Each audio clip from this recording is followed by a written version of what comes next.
चलिए आज हम बात करेंगे बजट की। अगर हम बात करें बजट की तो 1 फरवरी 2022 को भारत का बजट संसद में पेश किया जाएगा। 1 फरवरी 2022।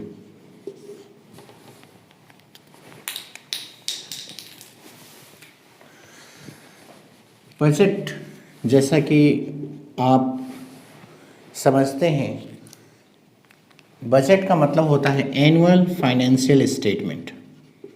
एनुअल फाइनेंशियल स्टेटमेंट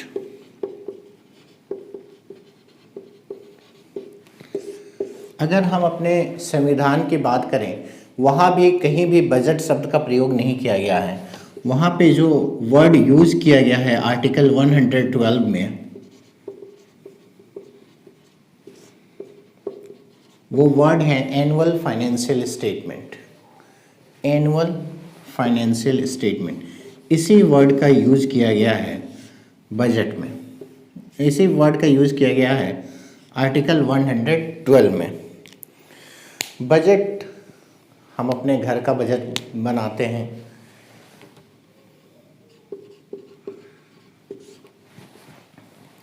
स्टूडेंट्स अपने खर्चे का बजट बनाते हैं जब वो बाहर पढ़ रहे होते हैं।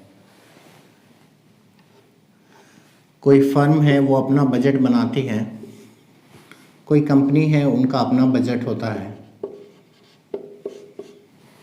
आपने अक्सर लोगों को ये कहते हुए सुना होगा, ये हमारे बजट के बाहर है।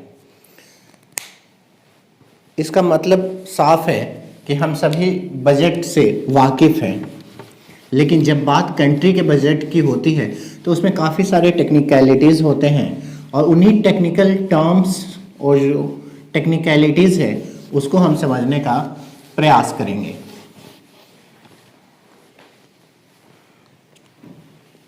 Budget in Indian constitution the word is used annual financial statement. Annual financial statement, इसकी बात है। कौन सा आर्टिकल है? आर्टिकल 112।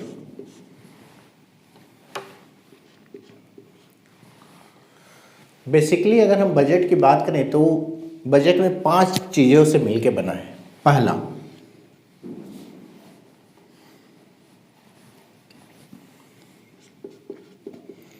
टोटल एनुअल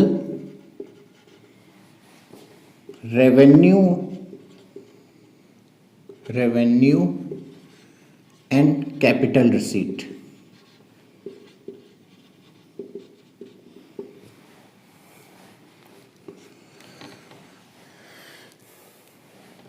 हम इसे देखेंगे, रेवेन्यू रिसीट क्या होता है, कैपिटल रिसीट क्या होता है, इसे 1 बाय 1 हम देखेंगे।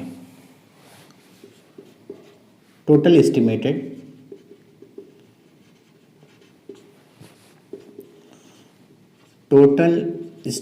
Expenditure,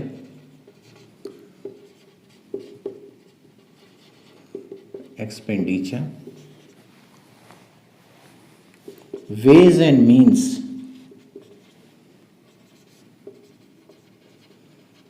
means to increase the revenue, ways and means to increase the revenue,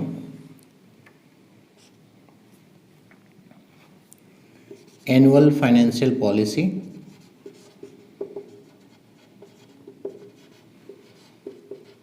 like taxation policy, etc.,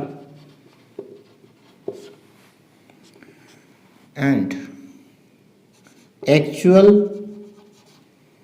annual revenue and capital receipt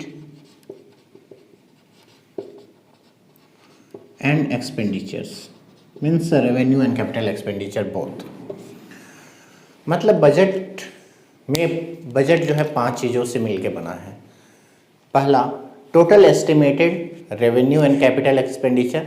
2 minute के लिए आप भूल जाइए रेवेन्यू एंड कैपिटल रिसीट्स क्या होते हैं। Total estimated expenditure, ways and means to increase, कैसे हम इसे बढ़ा सकते हैं। एक्चुअल एनुअल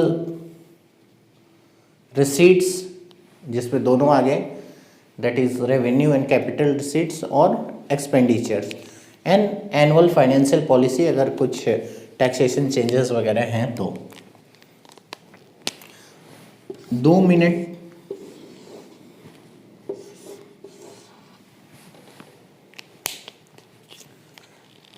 आपका जो घर है उसमें भी बजट बनता है।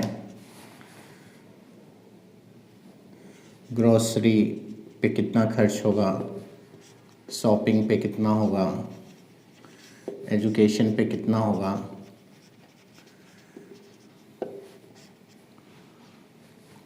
मेडिकल एक्सपेंसेस हैं उसके लिए कितना होगा। ये तो हो गए एक्सपेंस पार्ट घर के हिसाब से।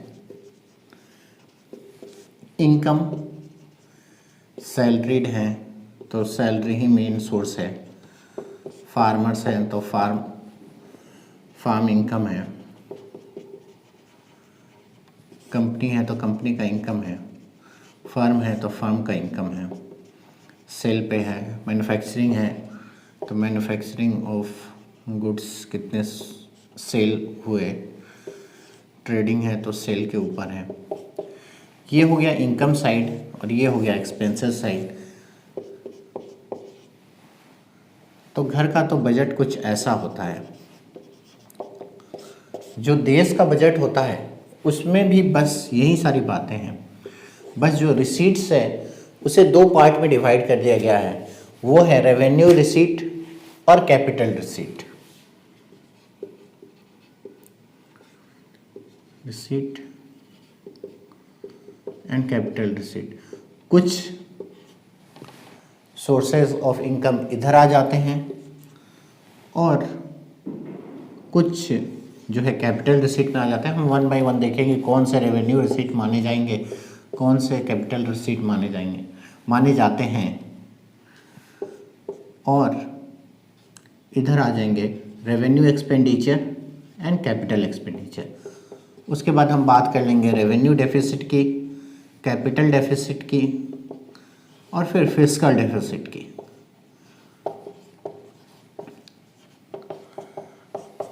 बाद में जब 1 फरवरी 2022 को बजट पेश होगा उसके बाद फिर वापस से हम जो उसके डाटा पब्लिश होंगे उसके अनुसार हम बात कर लेंगे और अच्छे से और समझने की कोशिश करेंगे उस डाटा से।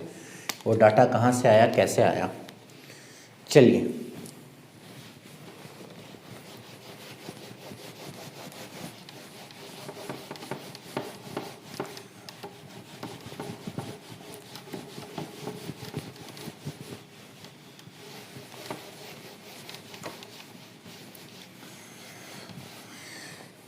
यानी आप समझ गए होंगे बजट कुछ नहीं है, ये पूरे साल का लेखा जोखा है आय और व्यय का। और ये इस साल की गणना होती है 1 अप्रैल से 31 मार्च तक। मतलब पिछले साल जो आय व्यय हुआ और जो आने वाले आय और व्यय मीन्स इनकम और एक्सपेंसेस होने वाले हैं उन्हीं का लेखा जोखा है बजट।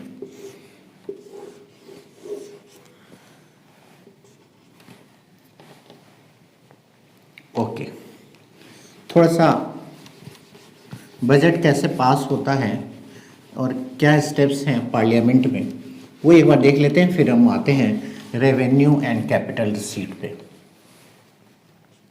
पहला होता है प्रेजेंटेशन ऑफ बजट।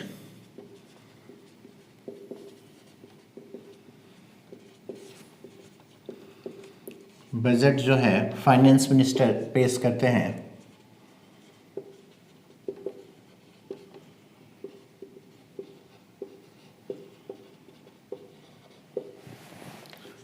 उसके बाद होता है discussion on budget. Discussion on budget, budget पे डिस्कशन होता है। उसके बाद होता है scrutiny of budget.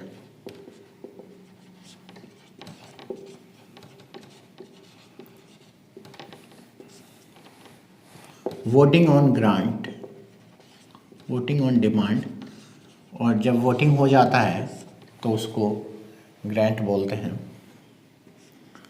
Passing of appropriation bill and passing of finance bill.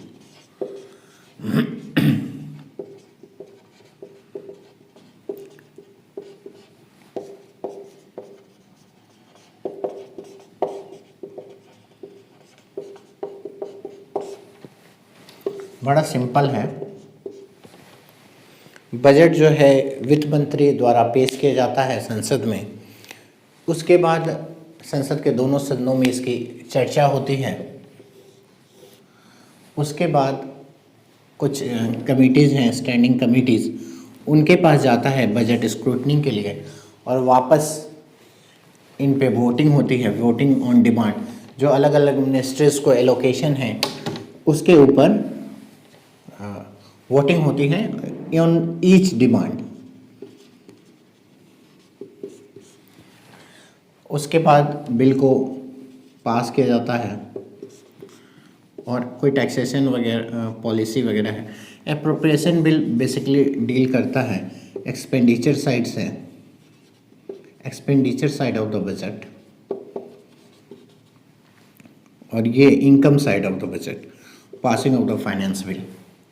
Finance bill की अगर बात करें, अगर पॉलिटी में है तो एक होता है मनी बिल, जिसे डील किया गया है आर्टिकल 110 में।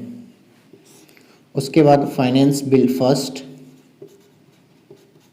फाइनेंस बिल सेकंड, ये है 171 के अंदर डिस्कस, और ये है 173 के अंदर। ये पॉलिटी का पार्ट है, पॉलिटी में हम इसको अच्छे से देखेंगे।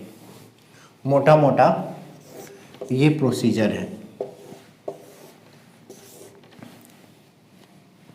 चलिए देखते हैं कैपिटल रिसीट के बारे में, सॉरी रेवेन्यू रिसीट के बारे में।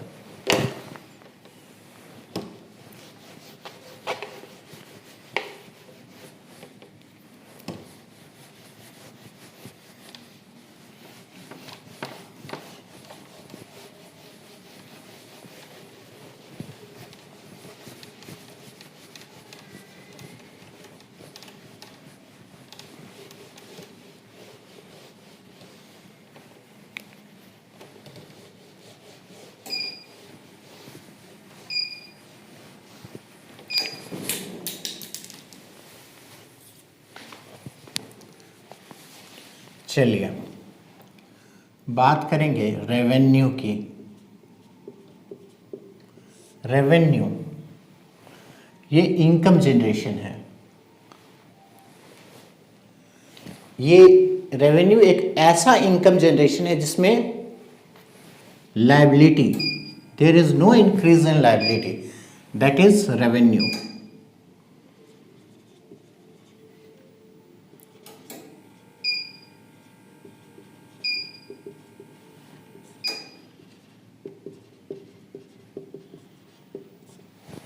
एक होता है non revenue.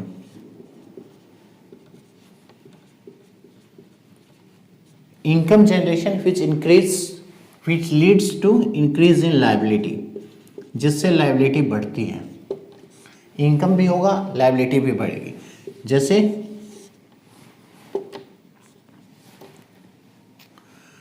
Income, you can't say income, you can say money making या मनी जनरेशन, मनी मेकिंग। जैसे पैसा तो आया लेकिन लायबिलिटी इंक्रीज नहीं हुई, इस टाइप का एग्जाम्पल कैसे हो जाएगा? अगर कंट्री की बात करें, tax, okay. Non revenue, borrowing, पैसा तो आया लेकिन हमारी लायबिलिटी क्या हुई? इंक्रीज हो गई। तो ये किस टाइप का मनी जनरेशन है? ये नॉन रेवेन्यू है। ये क्या है? रेवेन्यू है। मनी जनरेशन जिसमें लायबिलिटी नहीं है, there is no increase in liability.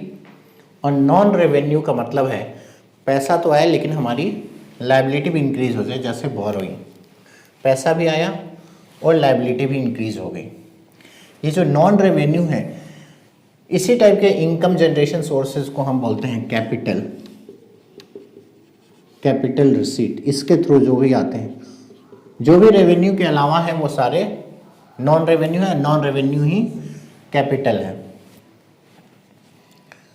अब रेवेन्यू में भी दो टाइप के हैं, एक तो है टैक्स रिसीट और एक है non tax, tax revenue and non tax revenue.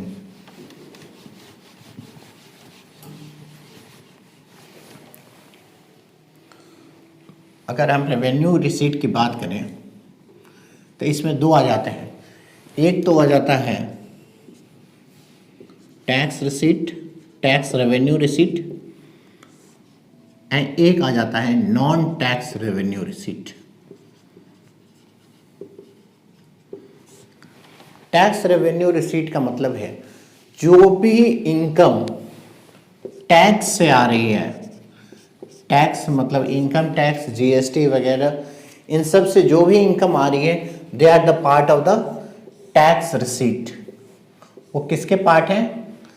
Tax receipt के पार्ट हैं। नॉन टैक्स रिसीट में क्या क्या आ जाएगा? Profits and dividends,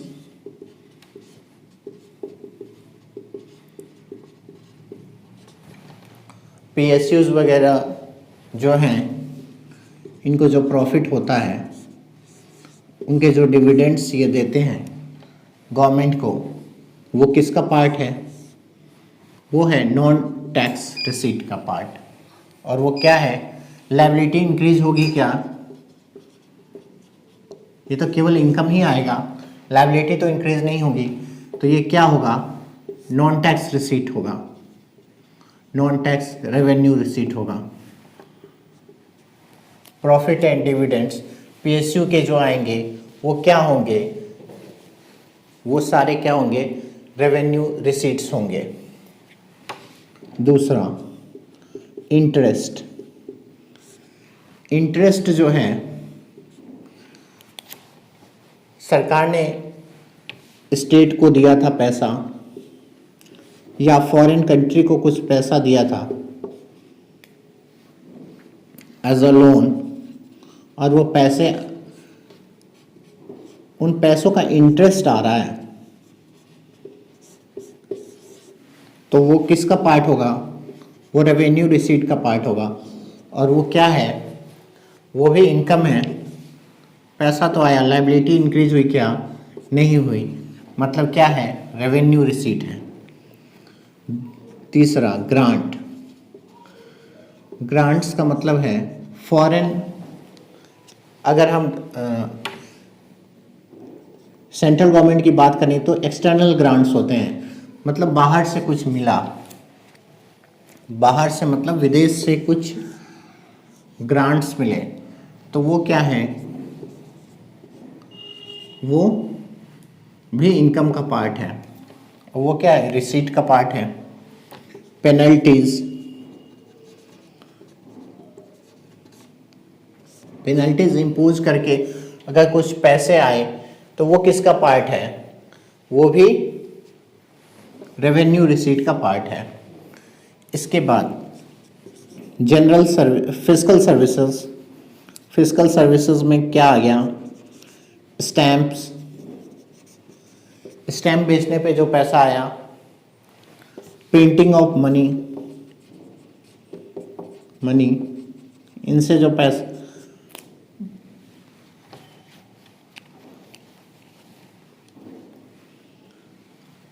stamps, money circulation वगैरह से जो पैसा आया, वो सब किसका पार्ट है?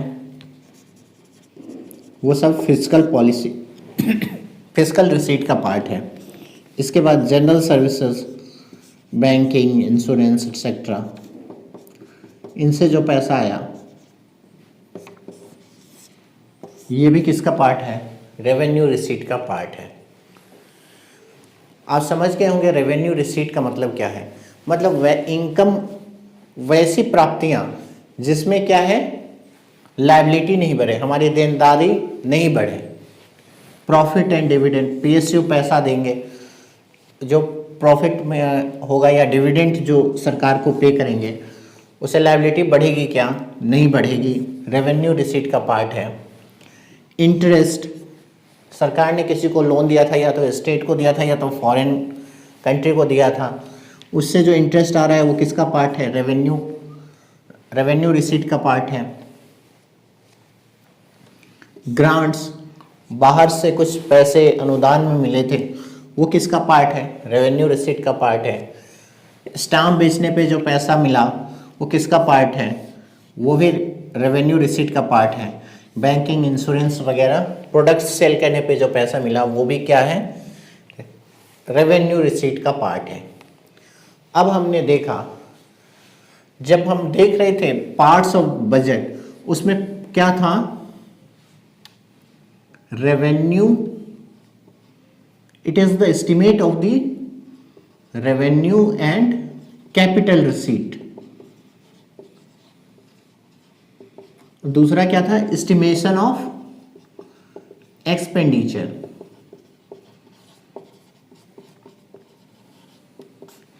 अभी हमने क्या देखा? अभी हमने देखा रेवेन्यू रिसीट के बारे में। अब हम देख लेते हैं रेवेन्यू एक्सपेंडिचर किसे बोलेंगे। अगर ये रेवेन्यू रिसीट है तो रेवेन्यू एक्सपेंडिचर भी होता होगा। वहीं देखते हैं रेवेन्यू एक्सपेंडिचर क्या होता है।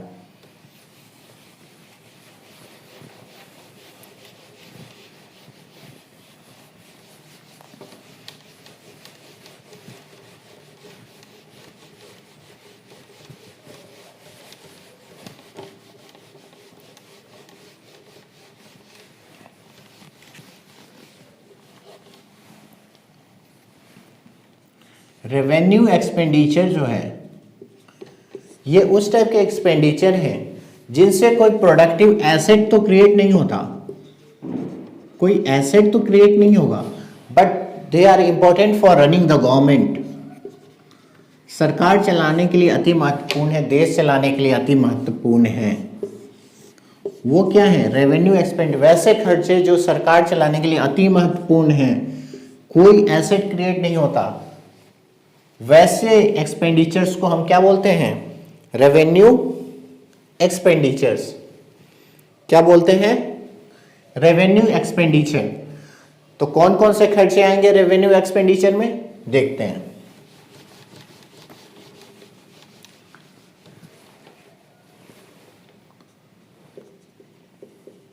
सैलरीज, सैलरी आएगी क्या? बिल्कुल। सैलरी क्या है?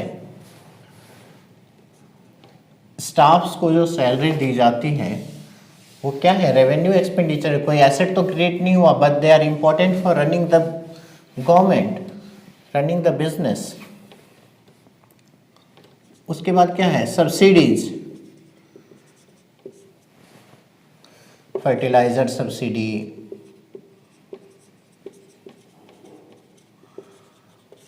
different types of interest subsidies, export subsidy, import subsidy, ये सब क्या है? ये सारी जो सब्सिडीज हैं ये सब क्या है? इससे तो कोई एसेट तो क्रिएट नहीं हो रहा, but they are part of expenditure. सरकार को पैसा देना पड़ेगा, तो ये सब किसके पार्ट आ जाएंगे? रेवेन्यू एक्सपेंडिचर के।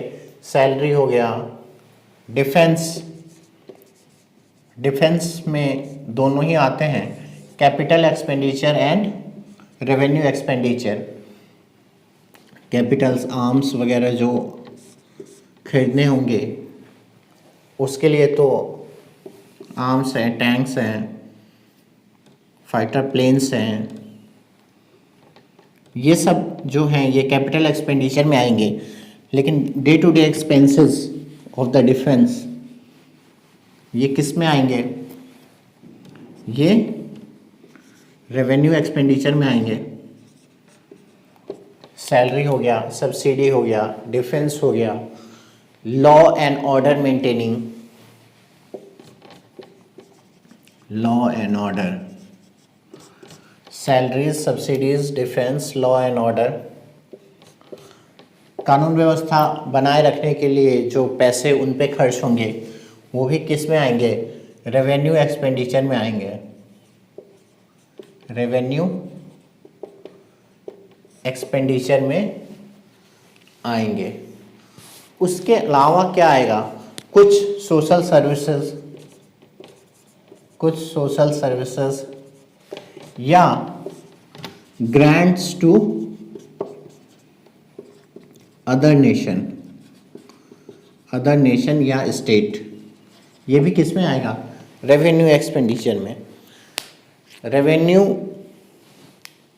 रिसीट देखा था, रेवेन्यू एक्सपेंडिचर में क्या, वैसे खर्च जो सरकार चलाने के लिए इम्पोर्टेंट है, जैसे कि सैलरी, सैलरी जो है ये इम्पोर्टेंट है, इससे कोई प्रोडक्टिव एसेट तो क्रिएट नहीं हुआ, सैलरी है, पेंशन है, सब्सिडी है, ग्रांट्स हैं, ग्रांट्स टू स्टेट और अदर नेशन। उसके अलावा जो एक्सपेंसेस डिफेंस पे होते हैं, डिफेंस पे वैसे एक्सपेंसेस नहीं जो कैपिटल जैसे क्रिएट होता है, like fighter planes, tanks etcetera, वो नहीं, डिफेंस रखने में जो पैसा खर्च होता है that is the part of the revenue receipt, revenue expenditure. Law and order maintenance में जो पैसे खर्च होते हैं एंड सोशल सर्विस एक्टिविटीज जो गवर्नमेंट करती हैं उस पर जो पैसे खर्च होते हैं that is the part of the revenue expenditure. अब तक हमने क्या देखा, बजट क्या होता है और उसके जो पार्ट आए थे रेवेन्यू रिसीट और रेवेन्यू एक्सपेंडिचर, उसको हमने देखा। अब हम देखेंगे कैपिटल रिसीट क्या होता है। यहाँ पे एक चीज़ हम देख लेते हैं, रेवेन्यू डेफिसिट भी यहीं से आता है। रेवेन्यू डेफिसिट का सीधा सीधा मतलब क्या है, revenue expenditure minus revenue receipt. Revenue expenditure ज़्यादा है रेवेन्यू रिसीट से तो क्या हो जाता है, रेवेन्यू डेफिसिट हो जाता है। क्या हो जाता है, रेवेन्यू डेफिसिट हो जाता है, खर्चे ज़्यादा हैं और आय कम है। अब हम बात करेंगे कैपिटल रिसीट और कैपिटल एक्सपेंडिचर की। Capital receipt and capital expenditure.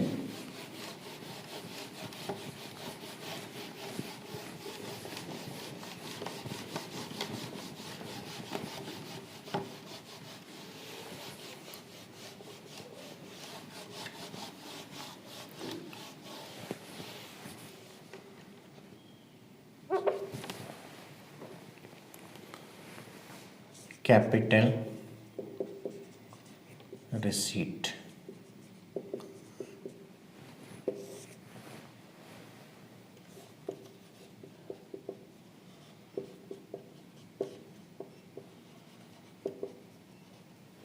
Capital expenditure.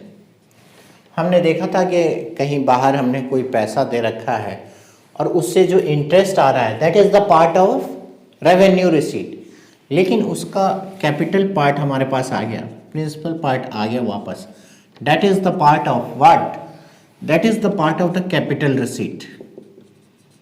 Capital receipt, payment obtained from the borrowing, जो हमें वापस आ गया, that is loan recovery.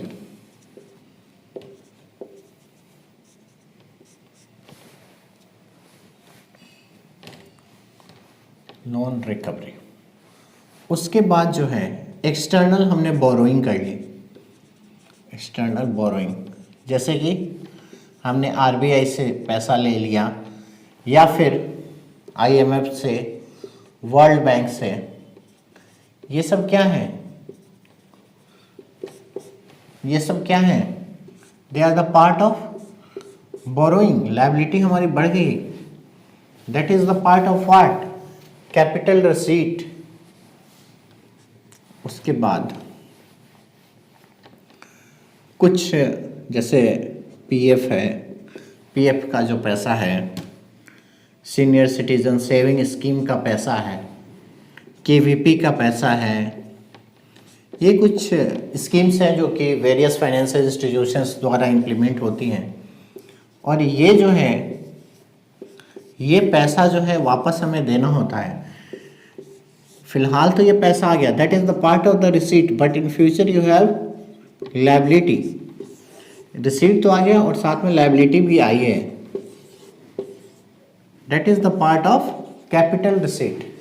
Capital receipt means loan repay किया किसी ने, loan repay, repaying of loan, borrowing, और ये PF, SS, SC, SS, KVP वगैरह के जो रिसीट्स हैं ये भी किसके पार्ट है? They are the part of the capital receipt. अब हम देखेंगे कैपिटल एक्सपेंडिचर।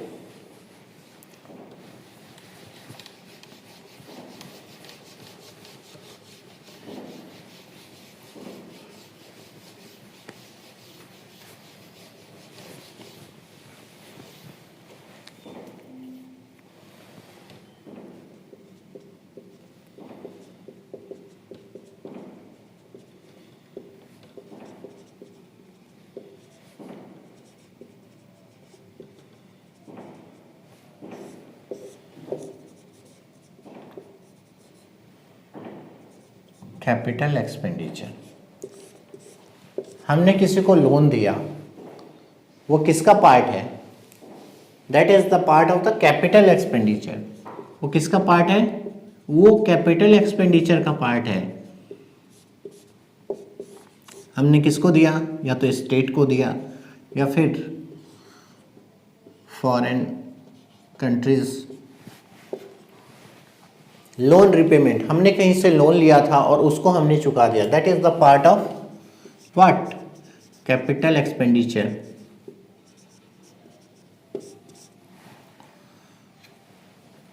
उसके बाद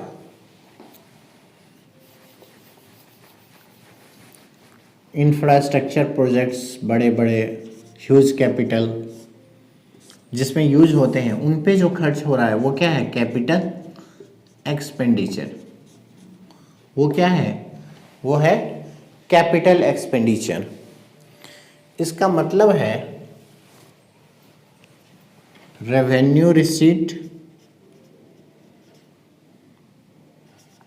revenue expenditure plus capital expenditure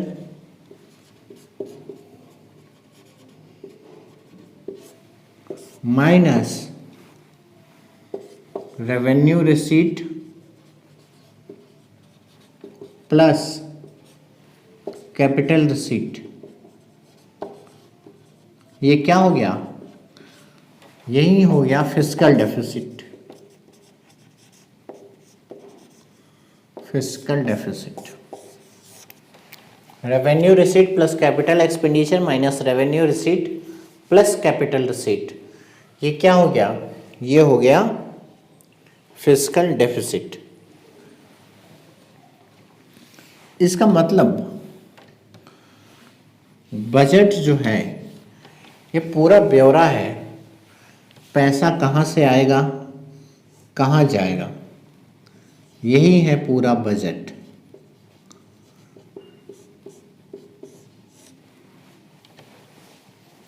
ये क्या है? यही होता है बजट में।